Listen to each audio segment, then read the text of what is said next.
आपल्याकडे एक पेशंट आहेत, बेसिकली मेघाजी, बरोबर? तुमचं पूर्ण नाव सांगा. येस. सो मेघाजी आपल्याकडे आहेत. गेले आय गेस 2024 पासून तुम्ही आमच्याकडे येत आहे. तो मला खूप छान वाटतं की 2024 पासून आता 2026 आहे आणि त्यांचा एकही दात किडलेला नाहीये.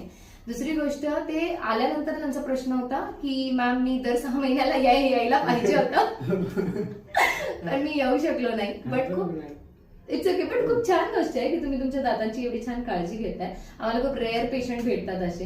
So it's a very good thing. तुम्हाला कसं वाटलं ट्रीटमेंट झाल्यानंतर? कसं वाटलं? फ्रेश वाटलं. येस. तुम्हाला अजून मी टिप्स देणार आहे रादर दातांची काळजी घेण्यासाठी. पण कॉंग्रॅच्युलेशन करायचंय मला. असं संपत्ती आहे तुमची हे चांगले दात, म्हणजे न किडलेले दात आणि कुठलेही व्यसन नसलेले दात. येस. सो मला खूप छान वाटतंय. असेच पेशंट जे प्रश्न विचारतात ना मला की तुमचे दात छान, माझे दात फार छान का दिसतात, तर का मी रेग्युलर ट्रीटमेंट आणि मेंटेनन्स करते. तसं मेघाजींचे पण दात छान आहेत कारण रेग्युलर मेंटेनन्स आहे. सो मला खूप छान वाटतंय तुमचे दात बघून आणि असंच अजून आपण दर 6 महिने, वर्ष, 2 वर्षांनी भेटत राहून दात न किडते दिसावेत, हो ना?